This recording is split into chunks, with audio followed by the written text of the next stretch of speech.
এমনও কথা বলছে যে আন্দোলন করো, আন্দোলন একদম ভরে দিব। দুজন মিলে পরে হচ্ছে আমাকে ধর্ষণ করে। এটা এখন পর্যন্ত কোনো মিডিয়াতে আসে নাই, কারণ আমি নিজেই আসতে দেইনি। প্রায় 20-25 জনের লোকজন মতো ছিল, ট্রেনে হিসেবে আমাকে মারতে মারতে নিয়ে যায়। আশেপাশে অনেক মানুষজন ছিল, কিন্তু কেউ সামনে আসে নাই আটকানোর জন্য। তো তারা ওখানে আমাকে মারধর করে আমার ফোন টোন সবকিছু নিয়ে যায়।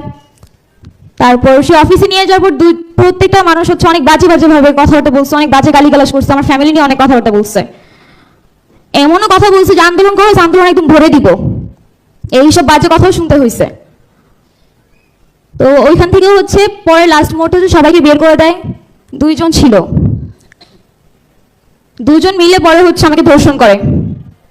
এটা এখন পর্যন্ত কোনো মিডিয়াতে আসে নাই, কারণ আমি নিজেই আসতে দেইনি। বাট যারা পারতো এটা একটা সলিউশন করতে পারতো, এখনো পর্যন্ত তারা ঘুরতেছে, তাদের কোনো শাস্তি হয় নাই। সার্জিস ভাই থেকে শুরু করে উমামা ফাতেমা আপু, নুসরাত তাবাসসুম, সবাই জানে। উমামা ফাতেমাকে যখন আমি জানাই তখন বলি কি, ও আচ্ছা তোমার সাথে না অনেক খারাপ হয়েছে, আচ্ছা দেখবো না বিষয়টা, শেষ। এইখানেই মানে ক্লোজ করে দিছি টপিক। নুসরাত তাবাসসুম আপুকে জানাই, উনি আমাকে বলে তুই আমাকে হোয়াটসঅ্যাপে নক দিস। টিএসসি ক্যাফেটেরিয়াতে আমি তার পাশের টেবিলে বসা, তাকে হোয়াটসঅ্যাপে নক করি, সে হোয়াটসঅ্যাপে মেসেজ করে সিন করে, কিন্তু কোনো রিপ্লাই করে না। আর সার্জিস ভাই একদম প্রথম থেকে বিষয়টা জানতো, সে নিজে দায়িত্ব নিছে পার্সোনালি, উনি এই বিষয়টা দেখবে, প্রশাসনের সাথে কথা বলে তাদেরকে শাস্তি আনার চেষ্টা করবে। সে আমাকে প্রতিনিয়ত বলতে যে তুমি আমাকে হোয়াটসঅ্যাপে নক করো, আমি ভুলে যাই, অনেক কাজে থাকি তো, ব্যস্ত থাকি, তুমি আমাকে মনে করিয়ে দিও।